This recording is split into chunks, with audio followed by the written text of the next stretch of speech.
Bienvenida a, le decía, otros dos grandes amigos y dos grandes periodistas que también tienen en el alma tatuado el nombre de Sin Censura y por supuesto a su gente, a su público consentidor. Saludo con muchísimo gusto a Jaime Hernández y a Paco Cruz. Jaime Hernández, editor de la Jornada Sin Fronteras, corresponsal de guerra. Paco Cruz, gran escritor, legendario escritor también, y por supuesto gran periodista investigador aquí en Sin Censura.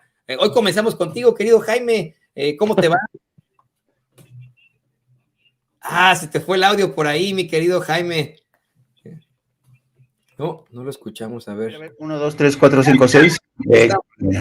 Oye, qué bueno que ya estés mejor, querido Toño. Gracias, sí, ya. Buenos días, querido Paco. Jaime, buenos días. Pues, déjame bajarle acá el volumen. Listo. No se preocupe, que gracias, sí, ya tengo una carraspeta menor a la que tenía. Y ya se me quitó lo sexy, pero bueno, también saludo a ti con mucho gusto, querido Paco, ¿cómo te va?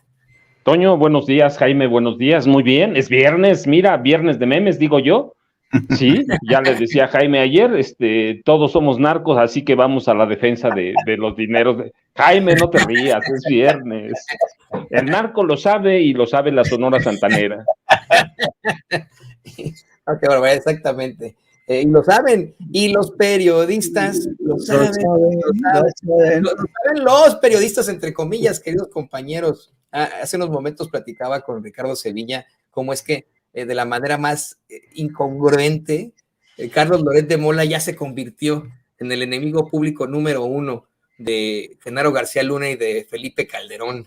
Les hace una serie de cuestionamientos que yo no me lo explicaba. No sé si hay gente que se está conectando ahora que no escuchó estas verdaderamente cuestionables declaraciones. Pero creo que vale la pena para poder enriquecer este debate en esta mesa de trabajo y mesa de análisis, que retomemos el editorial que hace el pseudoperiodista Carlos Loret de Mola, mejor conocido como Los Montajes, sobre alguien a quien él encumbró, con quien él hizo montajes, que era su vecino en Miami y que ahora pues es uno de sus principales críticos. Vamos a ver, escuchar y escucho también su opinión. Adelante, don David.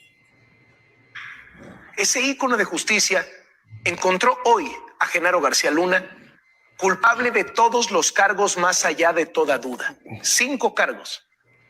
Participar en la dirección de una empresa criminal cuya actividad continúa hasta la actualidad. Conspiración para la distribución de 5 kilogramos o más de cocaína. Conspiración para la distribución y posesión de 5 kilogramos o más de cocaína con intención de distribuirla en Estados Unidos. Conspiración para la importación de 5 kilogramos o más de cocaína y mentir en sus declaraciones ante la Oficina de Servicios de Ciudadanía e Inmigración. Esto se explica más sencillo. La justicia de Estados Unidos determinó que el creador de la estrategia de la guerra contra el narco en México, Genaro García Luna, recibió millones de dólares del cártel de Sinaloa para protegerlo mientras simulaba combatirlo. En política, el fallo unánime del jurado en la Corte de Brooklyn, Nueva York, es un golpe potencialmente letal para 2 figuras que se han vuelto motores centrales de la oposición en México: los expresidentes Felipe Calderón y Vicente Fox.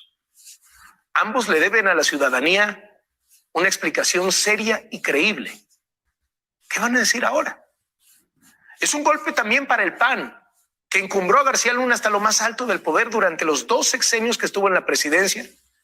Y es un golpe para la oposición porque está fundada en esos cimientos panistas. ¿Qué van a decir ahora? Y desde luego es un revés monumental para las agencias de inteligencia estadounidenses que tenían en García Luna a su Golden Boy, a su chico de oro. Aguas, Loretito, porque ahorita que estés hablando mal de Estados Unidos, tú que tienes aquí propiedades en Estados Unidos, ten cuidado, Loretito. Te pueden hacer las mismas preguntas. El Departamento de Justicia de los Estados Unidos te pueden llegar a preguntar, oiga, señor Loret de Mola, nos debe una explicación seria y creíble, ¿eh? ¿Qué nos va a decir ahora de Genaro García Luna, quien usted encumbró? Empezamos contigo, Jaime, adelante. Bien dice el presidente de México, López Obrador, que solo los enemigos son de verdad, los amigos son de mentira, ¿no? Y aquí hay uno de los primeros ejemplos palmarios. Hace 4 meses, Felipe Calderón participaba en una conferencia internacional de la FIL, la Federación Interamericana de la Libertad, una organización que preside Mario Vargas Llosa y que aglutina a algunos de los representantes de la derecha conservadora de España, América Latina. Y en ese foro es increíble cómo, bueno, para empezar, Calderón hizo una defensa vehemente de lo que fue su administración, atacó a López Obrador señalando que en el gobierno de López Obrador habían muerto más gentes que durante su presidencia, pero hizo un señalamiento con nombre propio y acusó al presidente de México de perseguir a Carlos Loret de Mola y a Víctor Trujillo Rosso. Hace solo 4 meses, decía que cómo era posible que en México un periodista de los más respetados como Carlos Loret de Mola sufriera el acoso de la presidencia de Andrés Manuel López Obrador, que esto era un atentado contra las libertades y el derecho a la libertad de expresión. Y ahora hemos visto de qué manera Carlos Loret de Mola le paga a su antiguo patrón, a su amigo, al presidente que más lo consintió, del que más oficios obtuvo junto con Genaro García Luna, no solamente él, la empresa Televisa. Durante el sexenio de Felipe Calderón, Carlos Loret de Mola se enriqueció como nunca, amasó fortuna, se encumbró, adquirió una columna política en el Universal, lo fichó una estación de radio, mantenía uno de los programas estelares de Televisa, y todo a base de embustes. Yo creo que fue el distintivo de toda una época. Los embustes de Carlos Loret de Mola eran solamente el reflejo de otros embustes de Genaro García Luna, que se hacía pasar por el superpolicía cuando sabíamos que era uno de los aliados claves del narco, y los embustes de Felipe Calderón, que llegó a la presidencia después de un embuste fenomenal, brutal, robándose las elecciones y después desatando una guerra que convirtió a México en una fosa común. Así es que no me extraña, ¿sabes?, en este mundo. Y ayer, fíjate que platicábamos Paco y yo de este tema, y yo de manera ingenua le preguntaba, oye Paco, ¿realmente la gente del PAN y ahora, en este caso, estos periodistas, podrán reencontrar el rumbo, podrán desmarcarse tan fácilmente de Genaro García Luna y su legado? Y me decía, y con toda la razón, el maestro Paco Cruz, es que eso es imposible, porque todos ellos son lo mismo, son una punta de bandidos y de sicarios. Así es que no me extraña, entre los sicarios, entre los ladrones se traicionan, es la moneda de divisa, nunca te puedes confiar de ellos porque el día de hoy son tus compadres, se van juntos de viaje, compran apartamentos en Miami, se hacen ilusiones, no, sí, vamos a pasarla a toda madre en Miami, pero al final sabes bien que pues la felicidad se acaba, ¿no?, cuando llega la mano de la justicia. Y es por eso, querido Jaime, querido Paco, que existe este planteamiento de que los periodistas no pueden ser amigos de los políticos, ¿no? Además de lo bonito que suena, de lo idílico que suena, de lo utópico que suena, es porque en algún momento podrían terminar de la greña y podrían terminar con problemáticas que los afecten a ambos. Esa es la realidad.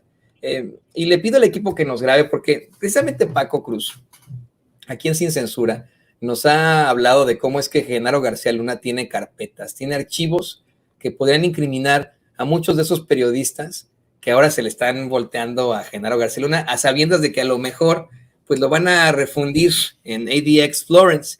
Y te veía, Paco, con muchas sonrisas y con muchas ganas de entrarle al quite, cuando le decía yo a Loretito, luego de que él cuestionara a Genaro García Luna, yo lo cuestionaba con lo mismo. Le debe una explicación seria y creíble al pueblo de México, pero además que tenga cuidado con las agencias del orden acá en los Estados Unidos, donde él tiene propiedades. ¿Qué les va a decir él ahora? Habiendo sido tan cercano a Genaro García Luna, ¿qué le va a decir él al Departamento de Justicia? Y todavía se da el lujo de criticar a las autoridades judiciales de los Estados Unidos, decirles que Genaro García Luna era su golden boy, pues era yo le diría a Carlos Loret de Mola, era tu big daddy, ¿cómo se dice? Tu sweet daddy, ¿no? ¿Cómo se llama tu sugar daddy? Tu sugar daddy, era tu sugar daddy. ¿No? Te escuchamos. Me han platicado que así se dice, Toño, ¿eh? No creas que es por experiencia, me han platicado.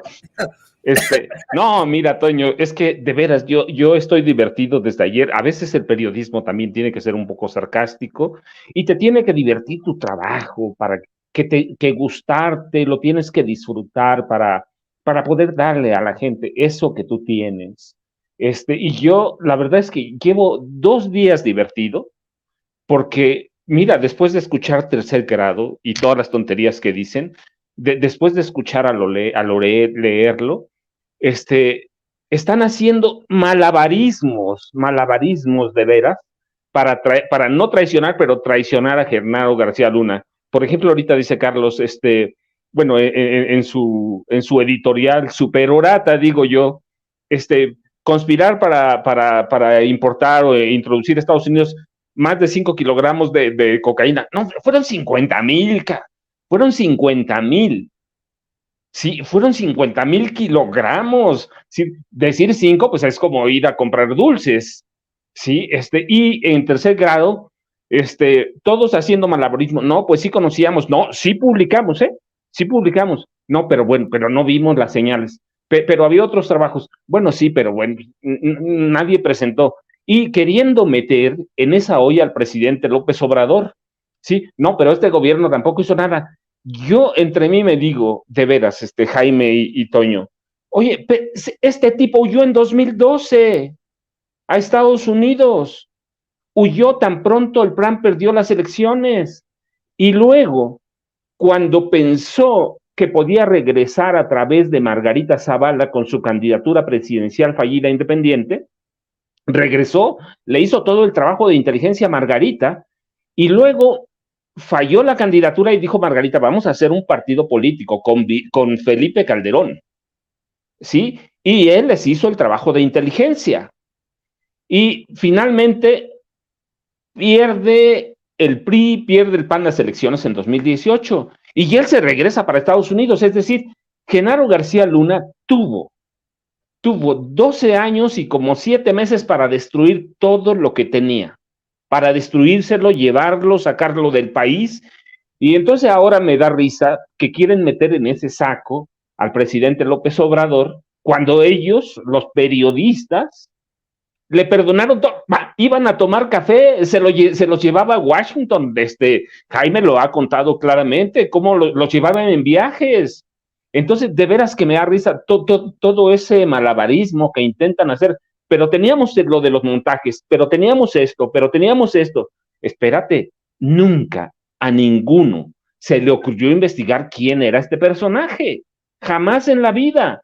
Entonces, mira, yo digo, están buscando, primero, voy a ser un poco prosaico, fíjate, no solo porque se dejaron seducir por el poder, que en este país pasa mucho, los periodistas o aquellos que se sienten periodistas de primer mundo, se dejan seducir por el presidente, por los gobernadores, por los secretarios de Estado, y son sus manitas. Mira, yo recuerdo mucho, y lo platicamos aquí en Sin Censura, en las mesas, el Negro Durazo tenía como jefe de prensa a un gran periodista, Víctor Payán Rodríguez, que era un criminal, era un delincuente.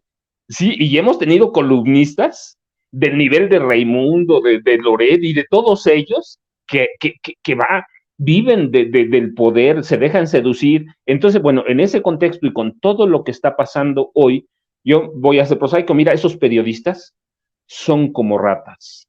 Están saltando del barco que se hunde. No entendieron nunca, cuando empezó el juicio, no entendieron lo que era el juicio y trataban de dar explicaciones y explicaciones. Yo escuchaba a Denise Merker decir, bueno, pues aquí teníamos todo, pero nunca hicimos nada. Y a los otros compañeros de mesa los escuchaba decir, bueno, pues pues sí, pero se presentaron testimonios que son muy válidos, pero no se presentaron pruebas. Desde el principio analizamos en este programa, en Sin Censura, lo hemos analizado no solo en la mesa, en pláticas, en notas, que cómo funciona un jurado en Estados Unidos. El conductor de ellos, Genaro Lozano, ha dado clases allá y no les pudo explicar cómo funciona, cómo se van armando las telarañas, las redes de un caso, un testigo dándole credibilidad al otro, armando todo un caso, y estos apenas nos vienen a descubrir cómo se calienta el agua, cómo se entibia, cómo se hace el hilo negro. Entonces, mira, para mí son ratas que están saltando cuando su amigo, porque lo iban a ver a la secretaría, o ese amigo les preparó grupos de agentes élite de inteligencia para entregarles la información que Genaro, esos periodistas que son ratas, porque esos son, se fueron a sentar con él en 2011 para decirle, sí señor, quiere que cambiemos la narrativa, mira, hay nada más que estudiar los periódicos después de aquel encuentro, pacto firmado, en el que todos dieron la cara, Sarmiento estaba sonriente, Loret estaba sonriente presentándolo, sí señor, ¿qué quiere usted? ¿Cambiar la narrativa? Se la cambiamos, ¿sí? Hay que ver lo que pasó después, los periódicos cambiaron, todos, los medios cambiaron, los fue a sentar a 700, estaban a las órdenes de Genaro García Luna y de Felipe Calderón. Entonces, a mí me da pena con un personaje, Genaro García Luna, que confió en estos que lo iban a hacer presidente de la República. Ninguno de ellos ha mencionado, ninguno en la mesa de tercer grado, ni Loret, ha mencionado que Televisa, te digo, aparte de los miles de millones de pesos que recibió en propaganda de los gobiernos de Felipe Calderón y de Fox, ninguno se ha atrevido a decir que Televisa recibió 120 millones de pesos para hacerle una pre-campaña presidencial a Genaro García Luna, con una telenovela que era un bodrio en realidad.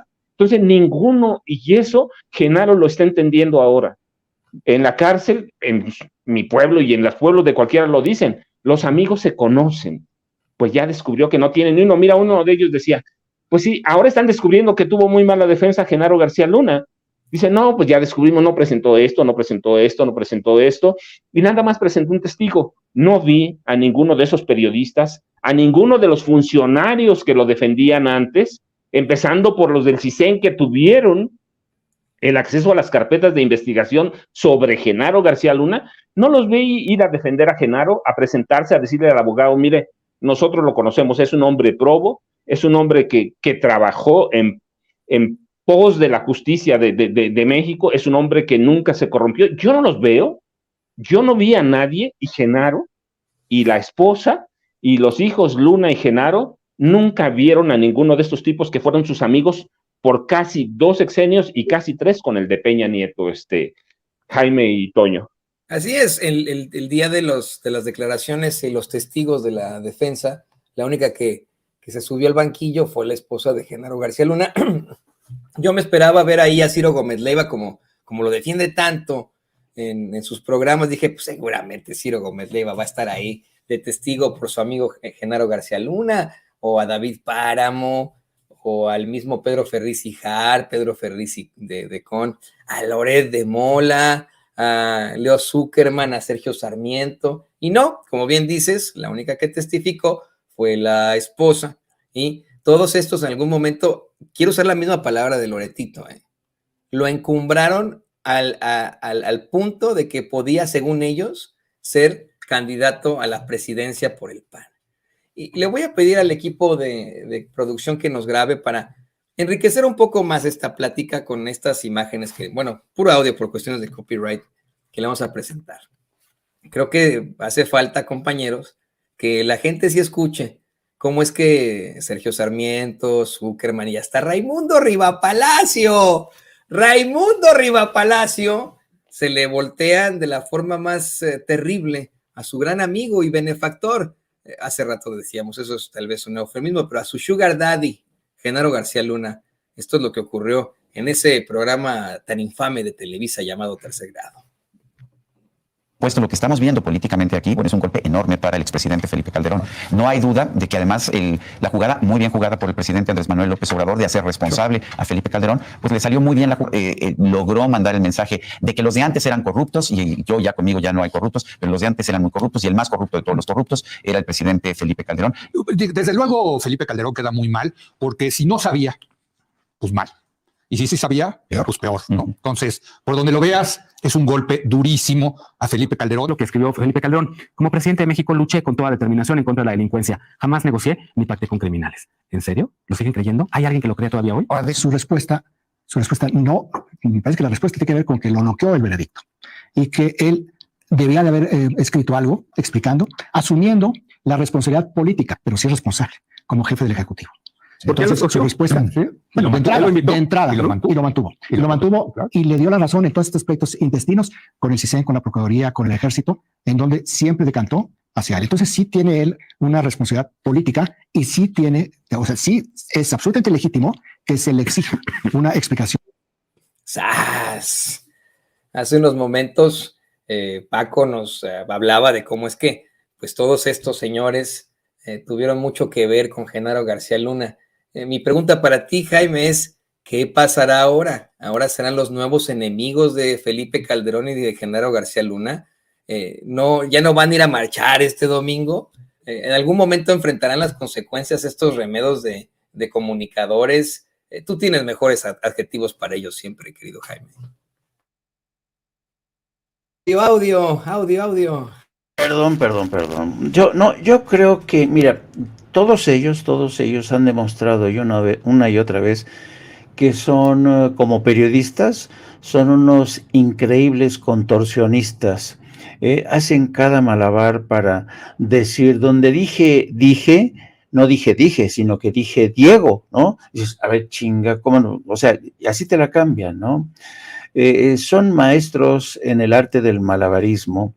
El presidente se congratulaba esta mañana de que estos periodistas hubieran cambiado su punto de vista, pero yo la verdad no creo que hayan cambiado su punto de vista. En el fondo, ellos pues siguen abrazando la causa de la derecha y de sus amigotes, esos amigotes que los enriquecieron. Lo que pasa es que la realidad ha dado un paso al frente y no han tenido más remedio que rendirse ante la evidencia, ¿no? Pero pues así es el arte ¿sabes? Son como los políticos, ¿no? Yo me acuerdo que don Jesús Silva Herzog, un gran político, que nos llegamos a tener una buena amistad, yo alguna vez platicando con él en una cena, y yo le dije, a ver, ¿a poco usted nunca ha mentido? Y me decía, no, mirándome a los ojos, me decía, no, yo nunca he mentido en mi vida. Yo, dice, no. Dice, bueno, solo cuando me conviene. Entonces, esta gente miente, practica el malabarismo, y ¿sabes qué? Se aprovechan mucho de la flaca memoria de la gente, porque la gente en México vive apurada por otro tipo de urgencias, necesidades, y hay mucha gente no se acuerda, no guarda en el disco duro la trayectoria, los tumbos que han dado estos periodistas, solamente saben que son famosos, solamente saben que se echan flores los unos a los otros, viven en su mundo, ¿no? En su mundo de estas clases que pertenecen al círculo rojo, que son capaces de diseccionar el mundo, de escribirse, saben de todo, son expertos en todo, ¿no? Y lo cierto es que no han tenido más remedio que, insisto, rendirse ante la evidencia, pero todos ellos, fíjate, incluso yo encuentro en las palabras, sobre todo de Sergio Sarmiento, todavía un rescoldo de apoyo al PAN, a Calderón, porque si te das cuenta, él dice, este ha sido un golpe tremendo contra el PAN y ha sido una victoria a la táctica de Andrés Manuel López Obrador, del presidente. Le ha salido muy bien la jugada, como si el responsable de la detención, el juicio, la investigación, hubiera sido Andrés Manuel López Obrador, ¿no? Y no, señores, no es una victoria de Andrés Manuel López Obrador. Pues yo no sé por qué insisten en presentar esto como una victoria de Andrés Manuel, porque claro, si lo presentan como victoria de Andrés Manuel López Obrador y de Morena, lo saben, le ponen este barniz de persecución política, ¿no? Entonces todavía hay algo, este residuo, ¿no? De que intentan confundir a la gente, de que el presidente estuvo, dale que te pego, presionando a las autoridades judiciales de Estados Unidos, como si las autoridades judiciales de Estados Unidos se hubieran dejado presionar por Andrés Manuel López Obrador para capturar, instruir todo el proceso, recabar las pruebas, solicitar la participación de testigos protegidos, buscarlos entre los ex líderes, entre bandidos. Entonces, esta idea de que ha triunfado López Obrador, pues no, señores, lo que ha triunfado aquí es la justicia, y por cierto, no la nuestra. Ha triunfado la justicia de Estados Unidos, que por cierto, a la hora de impartir justicia, imparten los bueyes de sus compadres, porque ¿por qué no aparecieron en este juicio los socios de García Luna, algunos agentes de la DEA, algunos miembros de la banca internacional, por algunas compañías farmacéuticas que también son corresponsables de la crisis que hay en Estados Unidos por muertes por opiáceos? Entonces, generalmente los juicios para los mexicanos se han convertido, tanto Chapo Guzmán como Genaro García Luna, en el chivo expiatorio de esta enorme responsabilidad que atañe a Estados Unidos, sobre todo por una fallida guerra de ya más de 50 años, desde que Nixon la declaró, y en el caso de México, desde que Calderón la desató de forma irresponsable. Así es que, miren, quizá es ya de formación profesional, pero yo no comparto el optimismo del presidente al tratar estos periodistas y bueno, qué bueno que hayan cambiado de opinión. No, señor presidente, esta gente nunca cambia de opinión. Esta gente solo piensa, lo primero son ellos, después ellos y al último ellos. Y que se jode el gobierno en turno, que se joda la opinión pública, que se jodan los periodistas independientes. Así es que yo no creo, ¿sabes? Yo soy demasiado viejo como para creer que todos estos periodistas, Sergio Sarmiento, Raimundo, son capaces de redimirse, ¿no? Y decir, no, a partir de ahora vamos a ser buenos, sí, vamos a ser periodistas realmente independientes, no nos vamos a traicionar a esa profesión llamada periodismo que se debe sobre todo a la verdad. No, y además racistas, discriminadores, de lo más indignante que pueda ser, ¿no? Son los mismos que a nosotros nos discriminan, nos llaman paleros, nos llaman, ¿cómo nos dicen? Improvisados y charlatanes, cuando pues obviamente tenemos mucha más madera y bases en el periodismo, pero aún así nos tratan de discriminar, nos ven como los chairos, ahí, ¿no? Los más feos de los feos, los pobres. Yo no me sorprendería, queridos amigos, si de pronto no solamente se ponen en contra de Felipe Calderón, del PAN, de Genaro García Luna, si de pronto llegan aquí a Sin Censura a tocar la puerta y dicen, oigan, ¿saben qué? Queremos ser parte de Sin Censura o queremos ser parte de las redes sociales, pero ya con una idea más progresista de la vida. Le pido al equipo que nos grabe para conocer también tu opinión, Paco. A ti te han discriminado esos periodistas. Tú llegaste muchas veces con investigaciones, con todo, periodistas entre comillas, esos tipos, ¿no? Con todo el rigor periodístico, presentaste tus investigaciones, después de haber hablado con el mismo CISEN, presentaste todas las pruebas y siempre te dieron largas esperas en los medios de comunicación corporativos, te dieron la vuelta, no te tomaban en serio. Hoy tus libros son pilares en las investigaciones y son pilares en estos planteamientos que se hace la gente sobre lo que fue Genaro García Luna en el sexenio de Felipe Calderón. ¿Ves de alguna forma que se puedan reintegrar estos periodistas, entre comillas, al oficio, que se puedan reintegrar con nosotros, que puedan en algún momento rescatar alguna carrera que pudieron tener? ¿Es el fin de Raimundo Rivapalacio, de Carlos Loret de Mola, de Joaquín López Dóriga, de Sergio Sarmiento, de Leo Zuccarman? ¿Es el fin de ellos como los conocemos o todavía los veremos en los medios de comunicación? No, Toño, mira, te lo voy a dividir en dos. No, yo no creo que es el fin, sería ser muy optimista. Tenemos atrás de ellos a un grupo de dueños de periódicos que son tan corruptos como ellos y que forman parte de la derecha negociante y del mercenarismo periodístico de este país. Sí, yo creo que nunca, en mi casa y seguramente en la de muchos dicen lo mismo, chango viejo no aprende truco nuevo, ¿cierto? Si ya no van a aprender, ya se quedaron ahí. Una vez que tú recibes algo, un favor como sea, en especie, en lo que sea, un favor de un político, ya no te puede redimir, Toño, porque ese político te lo va a cobrar más adelante. Sí, yo no creo que ninguno de ellos, ni de los dueños, ni de los dueños se vaya a redimir. Yo me reía cuando Jacobo, después de que lo corrieron de Televisa, decía, ahora sí soy un periodista independiente. Yo la verdad es que siempre me reía, siempre he dicho y he pensado lo mismo de él. Era un tipo tremendamente corrupto. Y yo me acuerdo cuando salí de mi pueblo. ¿Te acuerdas que de sus programas hasta ponía sus tangos ahí? ¿No? Mira, yo recuerdo cuando salí de mi pueblo y en mi pueblo conocían a algunos periodistas muy famosos de Televisa en esa época, como Memo Ochoa, que en esa época que yo salí, él era uno de los, Sabludovsky era en la tarde y Memo Ochoa era en la mañana en Televisa. Y yo recuerdo que Memo Ochoa es de Toluca, por eso lo digo.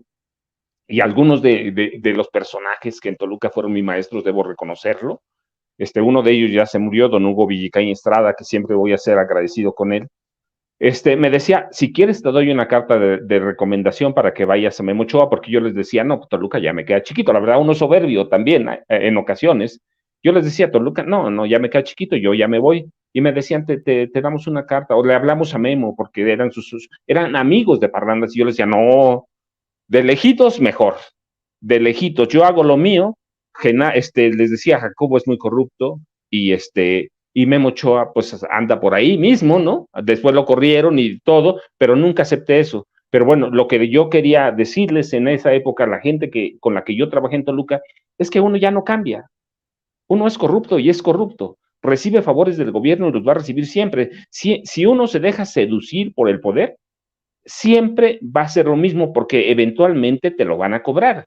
O si te dan empleo, en alguno de esos medios, TV Azteca, esos monstruos de la radio, la televisión vieja, te lo van a cobrar. Cualquier día los dueños te dan una patada, ahí está Memo Ochoa, por hablar mal de algo sobre el sindicato de Pemex y de Pemex, te dan una patada, ya sabes a dónde, y te mandan a volar, Toño, Jaime y Toño.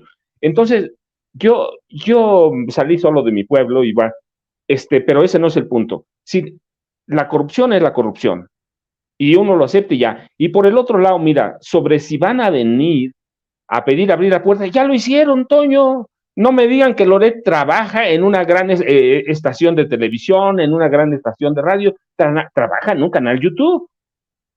Latinus es un canal YouTube que se lo paga el corrupto de Roberto Madrazo Pintado, es otra cosa.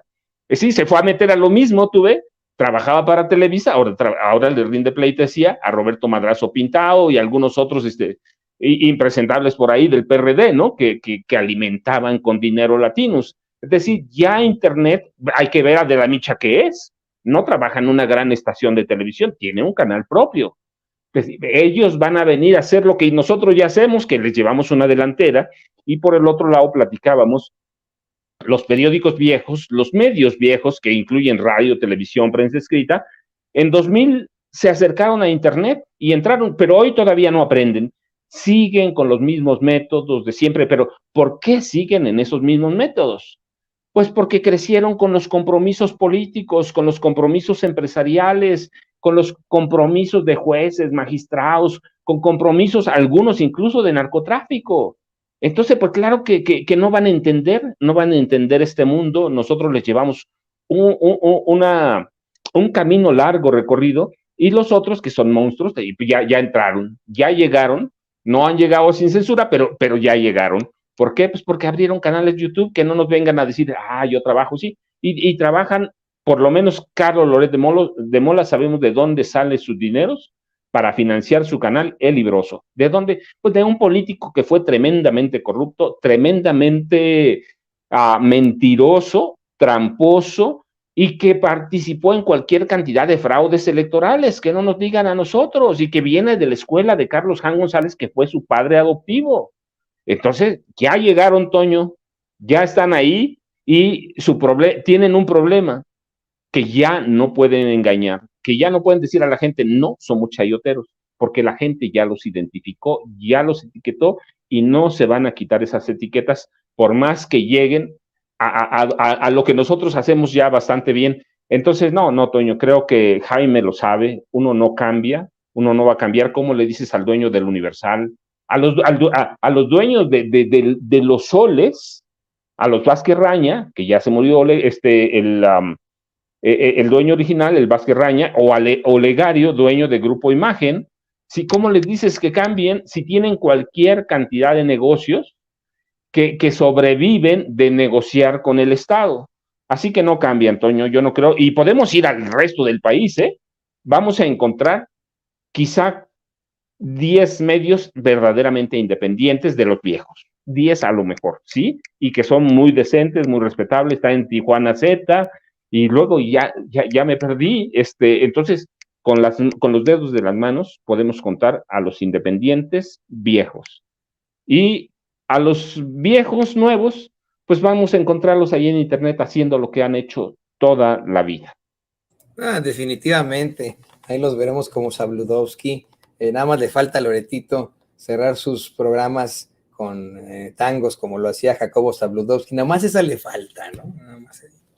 Y bueno, ¿qué les parece, compañeros, que vamos a la última ronda de preguntas en esta nuestra mesa de análisis, nuestra mesa de diálogo? Le pido por favor al equipo que nos grabe. He buscado este tema con ustedes porque ambos han sido corresponsales en distintos países. Conocen mucho de lo que pasa, por ejemplo, acá en los Estados Unidos, y creo que es importantísimo que podamos hacer este planteamiento con ustedes, puesto que es un tema delicado, escabroso y muy, muy indignante. Estoy convencido que ustedes dos y que el público consentidor, mucha gente en el público consentidor conocen al congresista demócrata entre comillas, Chuy García, Jesús Chuy García. Jesús Chuy García, que hoy intenta una vez más ser el primer alcalde de origen mexicano que haya tenido Chicago, Illinois. Y eso suena muy bonito. De hecho, hace algunos años también buscó la alcaldía y fue derrotado por el también muy cuestionable Rahm Emanuel, quien, entre otras chifladeras, como alcalde de Chicago, quitó presupuesto de las escuelas en los barrios más pobres de la ciudad, en la zona del oeste y del sur de Chicago, para contratar más policías y más armamento, en lugar de establecer más programas, de música, más programas educativos, culturales. No, Rahm Emanuel siempre resultó así y también era demócrata, ¿no? Bueno, si me lo preguntan, queridos compañeros, a mí me parece que a pesar de que Chuy García se perfilaba a ser un gran político de origen mexicano que nos podrá representar acá en los Estados Unidos, me parece que salió peor que Rahm Emanuel. De un tiempo a la fecha ha mostrado una serie de cercanía, pues una serie de comentarios, ha mostrado su cercanía a la derecha mexicana, específicamente al Partido Acción Nacional. Y la última, la que se aventó ayer por la tarde, la chistosada con la que salió, me pareció verdaderamente indignante. Ahí va a poner en pantalla don David el tweet que se aventó Chuy García, citando una nota de Reuters que también está verdaderamente pues plagada de comentarios y etcétera, ¿no? Se las vamos a traducir. Dice: estoy preocupado sobre el impacto que estos cambios al INE México tendrán en la democracia de México. Se refiere al plan B, a la reforma electoral, ¿no? Cortar personal, destruir su autonomía o minimizar su autonomía y limitar su habilidad para castigar a políticos por romper las leyes electorales, podría acabar con su habilidad para proteger el derecho al voto. Y pues le respondieron de lo peor en las redes sociales. Y yo personalmente, póngame en pantalla, don David, lo quiero decir con todas sus letras, me sentí muy ofendido.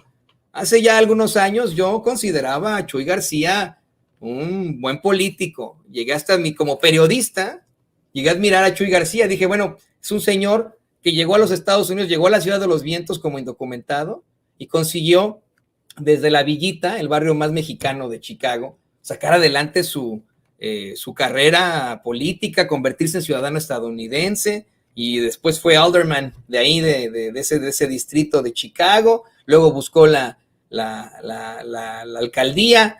Hasta lo entrevistamos en Azteca América, Vicente Serrano y su servidor, cuando estábamos por allá, ¿no? Lo veíamos como un ejemplo de lo que es el latino acá en los Estados Unidos, el mexicano que por fin está entrándole a la política. Pero insisto, resultó ser lo mismo de siempre. Y yo le respondí a esto, pues ayer anoche muy enojado, le decía a Vicente Serrano, no puede dormir. Cuando vi este mensaje de Chuy García, esto fue lo que le respondía yo, a ver si no lo puede poner David, si es tan amable. Le ponía yo a Chuy García en español: mejor afíliate a la Acción Nacional, Chuy.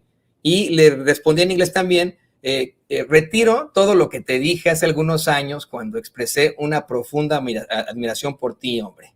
Resultaste ser peor que Emanuel, y ciertamente espero que la Ciudad de los Vientos y la raza se salven de alguien como tú una vez más. Pero me quedé con la espinita, compañeros. Me puse a revisar cómo va la campaña de Jesús Chuy García en estos momentos allí en Chicago.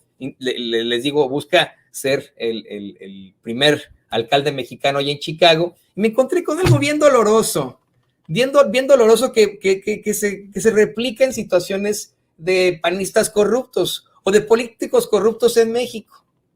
Nuestro gran amigo Dan Michalopoulos, el periodista de investigación que tienen ahí en NPR, en WBEZ, ahí en Chicago, ponía vamos a primero poner la nota de Dan Michalopoulos, cómo es que Jesús Chuy García está acusado de recibir dinero del muy corrupto Sam Bankman-Fried, este cuate que hizo una serie de fraudes con la criptomoneda, ¿no? Y que está en estos momentos enfrentando muchas problemáticas porque tenía muchos políticos en la bolsa. Entonces yo le preguntaba, ayer a Chuy no me respondió, ¿no? Si podría comentar algo al respecto sobre Sam Bankman-Fried, ¿no? A mí me parece. A ver, ponga ahí el tuit, don amigo, don David, ¿qué pasó? Pues se los pasé hace ratitito, compañero don David. Le decía que me parecía mucho más preocupante para los votantes de Chuy García el hecho de que hubiera recibido dinero de un corrupto para su campaña, y que mucho más preocupante que esos muy malvados cambios en el pobre e inocente INE. Y me encontré con este video que le va a poner don David en pantalla. Una reportera se le acercó a Chuy García en un restaurante para hacerle la misma pregunta, y Chuy García pues salió por patas, ¿no? Hasta se fue corriendo en la helada lluvia de Chicago con tal de no responderle a la reportera, pero mire, sin sombrero ni sin sombrilla. Vamos a ver estas imágenes. Hey, Congressman, everybody loves a good redemption story. Can you just tell us what about Congressman, what about the money from FTX? Did you give it back? Did you give the money back yet, Congressman? Bueno, yo le ponía ahí en el Twitter, y a ver si puedo poner también este tweet, don David, si lo tiene por ahí, que pues tal vez no estaba intentando evadir la pregunta sobre el dinero que supuestamente recibió de Friedman, ¿no? De Bankman-Fried.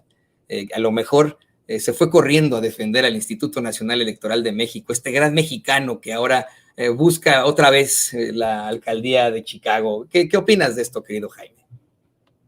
Hijo, mira, bien es cierto que, porque claro, este es solo un ejemplo de los muchos que hemos visto de políticos que nos han defraudado, ¿no? Empezaste hablando de Rahm Emanuel.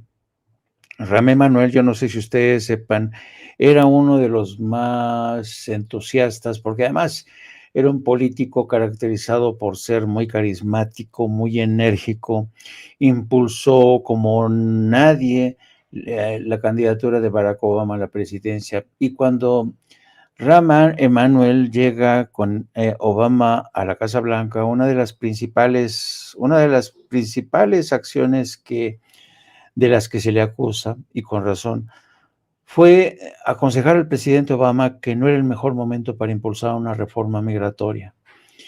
Y fíjate, después de haber prometido, ¿no? Entonces, claro, dices, bueno, esta gente yo esperaba más de ella, particularmente de Rahm Emanuel, ¿no? Y es exactamente lo que está ocurriendo con Chuy García desde mi punto de vista.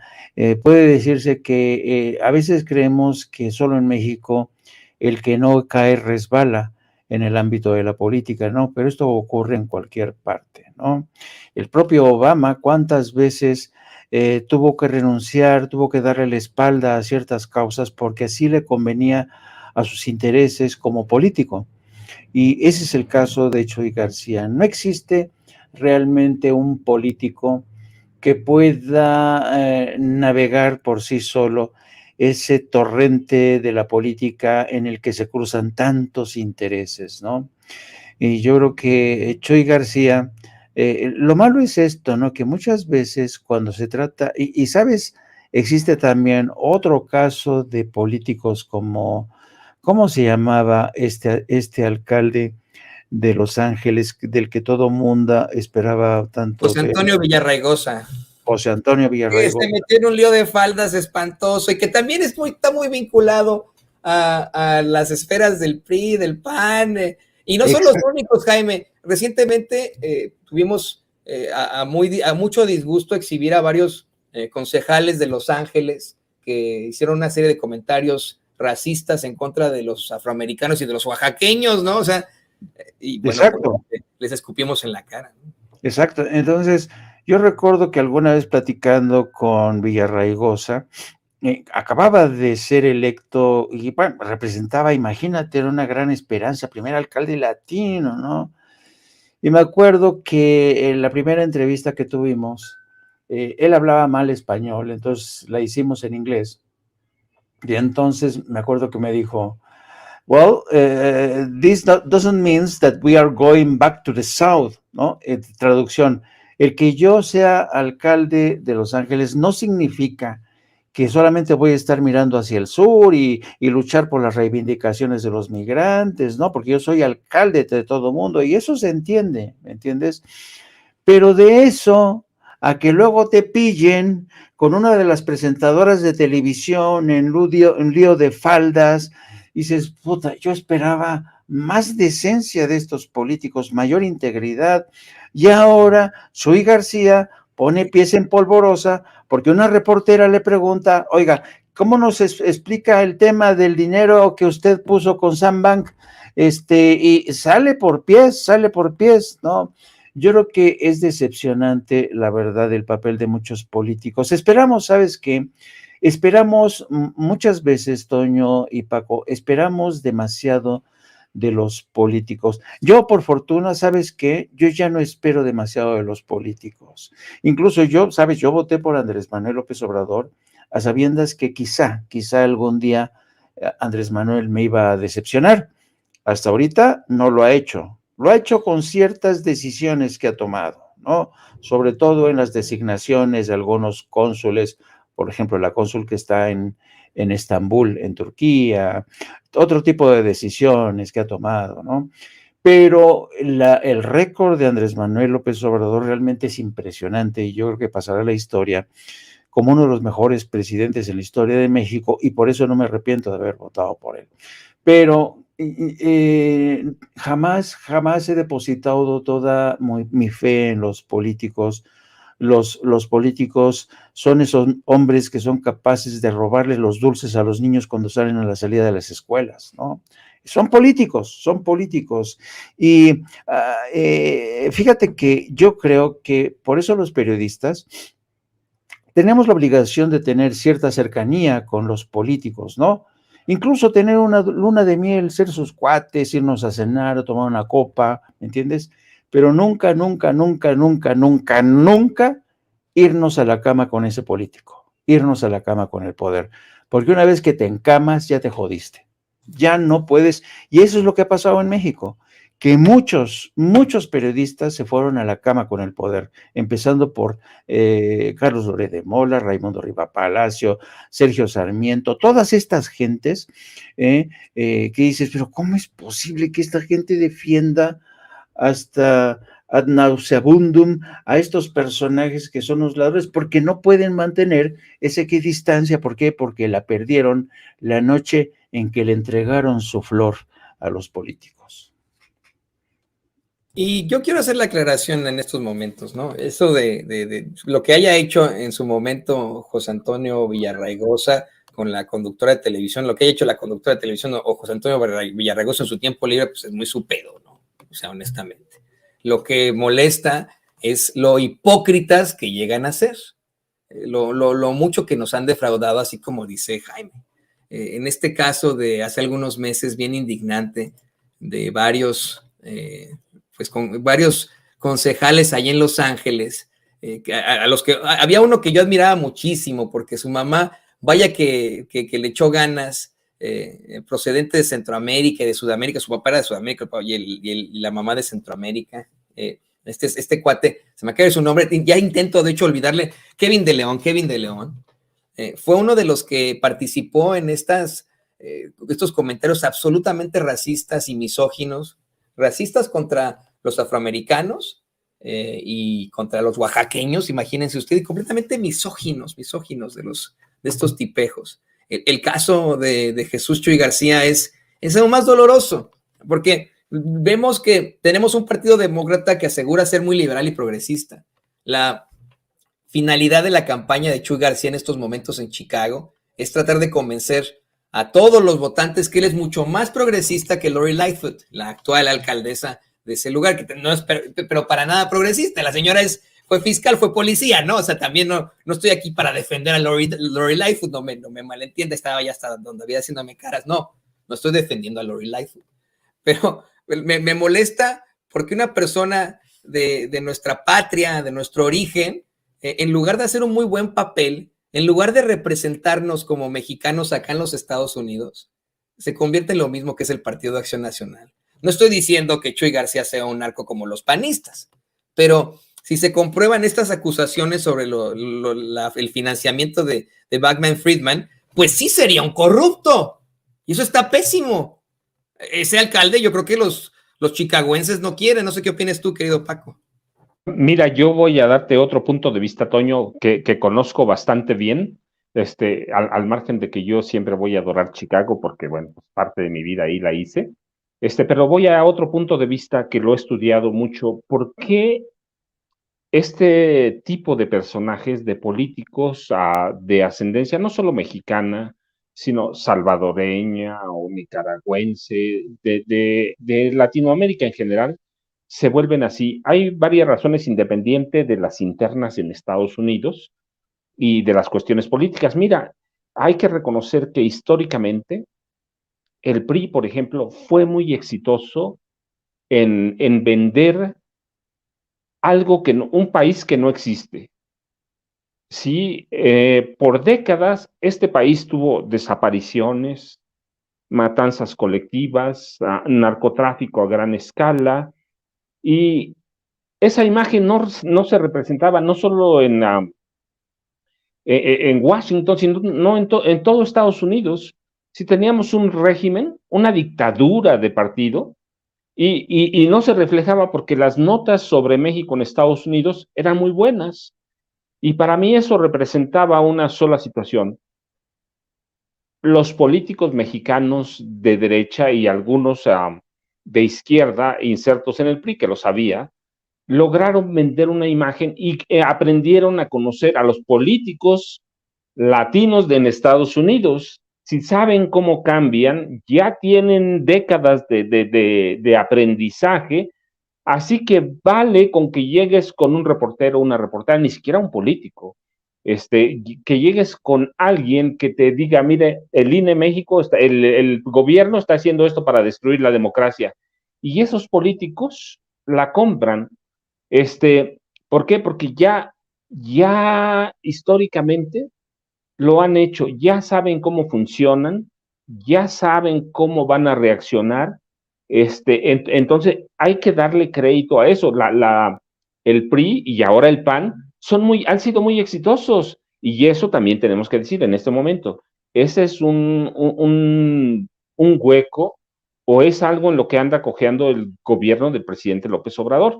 Ciertamente los mexicanos en Estados Unidos son López Obradoristas, ¿va? Cuando va el presidente, o aunque no vaya, yo tengo amigos y no, pues lo adoran.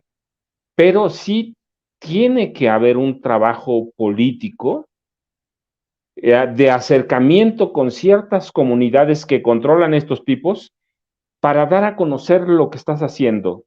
Creo que sí, el presidente López Obrador adolece un poco de eso. Y yo digo, pues sí, yo tampoco lo haría si tengo el cariño de los mexicanos en Estados Unidos, y no solo de los mexicanos, ¿no? Yo he escuchado salvadoreños y nicaragüenses hablando bien de López Obrador. Me parece que independientemente de eso, sí tendría que haber una especie, no sé cómo, porque no soy político, pero sí de campaña, o para acercarse a la clase política de Estados Unidos. Es decir, se vale, desde la Cancillería sé que se puede hacer el trabajo de diplomacia política y dar a conocer algunas cosas que sí son importantes y que sí influyen eventualmente en las decisiones políticas que toma Washington, porque son voces que mal o bien se oyen. Entonces me parece, te digo, que hay que entender que el PRI fue muy exitoso en eso. Yo nunca he tenido duda. Si en algo fue exitosa la dictadura del PRI, fue en saber venderse a Washington. Sí, todo el mundo hablaba maravillas de México y estaban inundados por narcotráfico, por todo. Más allá de los estereotipos que tienen de nosotros, nunca vi problemas con Luis Echeverría, a lo mejor con López Portillo un poco, porque se quiso sentir superior a Carter y algunas cosas, pero fueron exitosos, ¿sí? Nunca se metían con nosotros. Estábamos en quiebra. Bueno, hay que ver lo que hicieron con Cedillo cuando este país estaba en quiebra. ¿Qué hizo Clinton? Ni siquiera consultó al Congreso.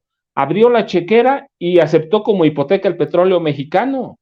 ¿Por qué? Porque Cedillo y la gente que estaba con él fueron exitosos en decirle, mira, nos vamos a recuperar, aunque el país está hecho añicos. Entonces saben cómo, ya lo entienden, y no tiene que ir un político del PRI ni del PAN. Tienen que mandarle solo un reportero para decirle una pregunta que sea clave, y mira, y con eso está la retahíla de declaraciones, señalamientos como ¿no?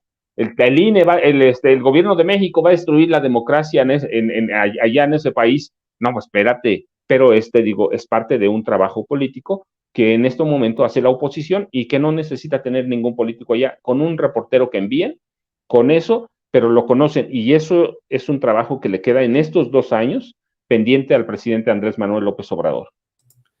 No, y la verdad es que pusieron su marca a los priistas acá en Estados Unidos, que uno todavía va a los eventos de la comunidad en cualquier parte de aquí de Estados Unidos, y la gente grande todavía tiene esa idea, ¿no? Hay mucha gente que dice, no, yo sigo votando, así como este actor que ya casi es centenario, dice siempre lo mismo, ¿no? Así de que buscan el pique, ¿sabe por qué? Pues se lograron posicionar aquí muy bien. Tienes toda la razón, querido Paco. Yo nada más voy a cerrar con esto. Como periodistas, nosotros, por supuesto que no podemos invitarlo a usted a votar o no votar por alguien. Tenemos que invitar a votar por quien sea, pero a participar en las elecciones. Eso es lo más importante. Acá en Estados Unidos se acostumbra mucho el respaldar a un candidato, el llamado endorsing, ¿no? Aquí, en algún momento, sin censura, respaldó a Jesús Chuy García cuando buscaba la alcaldía de Chicago frente a Rahm Emanuel. Hoy yo no le voy a decir por quién votar. Yo le diría que si yo fuera chicagoense, si yo pudiera votar en Chicago, yo no votaría por Chuy García. No votaría por Jesús Chuy García. Salió en exactamente lo mismo que los otros. Y bueno, queridos compañeros, pues les agradezco como siempre esta mesa tan interesante. Siempre fueron muy interesantes estas mesas. Querido Paco, estabas tú, ¿por qué no nos compartes tus redes sociales para que la gente se ponga en contacto contigo? Toño, Jaime, antes de despedirme de ustedes, bueno, me despido. Muchas gracias, Jaime. Si hay a la noche, ahí estoy pendiente, estoy trabajando. Ya a Toño, @Paco Cruz Jiménez en Twitter, Francisco Cruz Jiménez en Facebook. Y aquí estamos, gracias por la mañana. Hay que ir, mira, no quiero ser grosero con ustedes, ni allá en en la producción, pero es hora del desayuno, del almuerzo, discúlpenme. Y en mi pueblo es viernes de chilaquiles con un filetito de res. Ah, qué rico. Fíjate, eso fue lo que yo le hice anoche a mis hijitos y a mi esposa, pero con huevito. Les hice unos chilaquiles con un huevo muy, muy ricachón y unos frijolitos. Acá en Estados Unidos no importa, ni son mexicanos, así que qué buena idea de esos chilaquiles. ¿Tú qué vas a almorzar, mi querido Jaime? Y también, por favor, compártenos tus redes sociales. Tu audio. Yo me preparo para devorarme un buen corte de carne con verduras a la plancha. Es viernes y les digo que ya dentro de 1 hora con 10 minutos entramos al aire con Optoparacínicos, el programa que transmitimos a partir de las 14 horas, así que los esperamos para hacer seguimiento de todo lo que está ocurriendo, los dimes y diretes, los preparativos de cara a la gran marcha que dicen, según Claudio X González, que va a ser apoteósica, que va a ser en más de 100 ciudades. ¿Será realidad que van a inundar el Zócalo? No, ya me está dando mello. Y también pues vamos a hablar de este escándalo relacionado con esta trama que se esconde tras este operativo que denunció Ricardo Sevilla, que se me hace muy interesante, fascinante, la investigación de Ricardo Sevilla sobre la andanada de ataques orquestada desde la presidencia de la Suprema Corte contra Yasmín Esquivel con la contribución generosa del país. Por cierto, me llamó muchísimo la atención la fotografía en la que reaparece ayer el fiscal general de la República, Alejandro Gertz Manero, y me llama sobremanera la atención la presencia en esa foto, no solamente del presidente de la nueva barra de abogados, ¿no? Sino también la presencia, porque, miren, a esta foto me refiero. Si se dan cuenta ustedes, tenemos al centro a el señor Alejandro Gertz Manero. Bueno, a su derecha está el nuevo presidente, ¿no? El nuevo presidente de Víctor Olea Peláez, que es el nuevo presidente de la barra mexicana del Colegio de Abogados. Pero después, junto a Víctor Olea, está Javier Cremades. Javier Cremades es presidente de la World Jurist Association, ¿no? Bueno, ¿quién es Javier Cremades, el hombre que está junto a Víctor Olea Peláez? Es uno de los abogados que ha representado, entre otros, al líder de la oposición venezolana, ¿cómo se llama? Que reconoció Estados Unidos, ahorita se me va. Guaidó, exacto, gracias Paco. Representa a Guaidó, ha representado este señor, el señor Javier Cremades, es experto en litigios internacionales que tienen que ver con medios de comunicación. Bueno, pero en esta misma foto, que está, vimos a la izquierda al nuevo presidente de la barra de abogados, Víctor Olea, y Javier Cremades, pero del lado derecho nuestro van a ver ustedes al señor Navalón, que tiene doble nacionalidad, es uno de los más importantes cabilderos de empresas españolas, y al lado de él, el de la barba, es Juan Luis Cebrián. Juan Luis Cebrián también es un empresario español que representa intereses de empresas españolas. Juan Luis Cebrián llegó a ser el todopoderoso amo y señor del Grupo Prisa hasta que lo compró el francés de origen armenio Joseph Orboulian, que lo sacó a patadas a Juan Luis Cebrián de ese grupo por petición expresa de Pedro Sánchez, el primer ministro español. Sacó el nuevo dueño del país a patadas a Juan Luis Cebrián y con toda la gente que él era leal a Cebrián. Entonces, Cebrián ya se alejó del Grupo Prisa. Mi pregunta y lo que me resulta muy, muy interesante esta fotografía, ¿cómo es posible? ¿Por qué se entiende la presencia de Javier Cremades, que es íntimo amigo, por cierto, de Juan Luis Cebrián? En esta foto, ¿saben? ¿Se acuerdan de esta película de Pinocho? Cuando salían estos lobos que trataban de estafar a Pinocho, lo utilizaban prácticamente como su títere. Está rodeado ahí Gertz Manero por cada personaje que dice, santo cielo, pero ¿qué tenía que hacer ahí Juan Luis Cebrián y Antonio Navalón? La verdad, no sé, pero se me hace una composición de escena bastante curiosa, y sobre todo que está en el centro de todos ellos el fiscal general de la República, Juan Luis Cebrián. Sí, es una foto de análisis, pues hay que estar muy pendientes de la misma. Y queridos compañeros, pues yo les quiero agradecer, por supuesto que nos estaremos conectando con ustedes a sus redes sociales, estaremos viéndolos más adelante aquí en Sin Censura, y pues nada más el gran abrazo para ustedes, ahí lo tiene usted. Jaime, Toño, vamos a almorzar. Vamos a almorzar. Es cierto. Gracias, Dios. Escritor y periodista, y Jaime Hernández, editor de La Jornada Sin Fronteras. Y le pido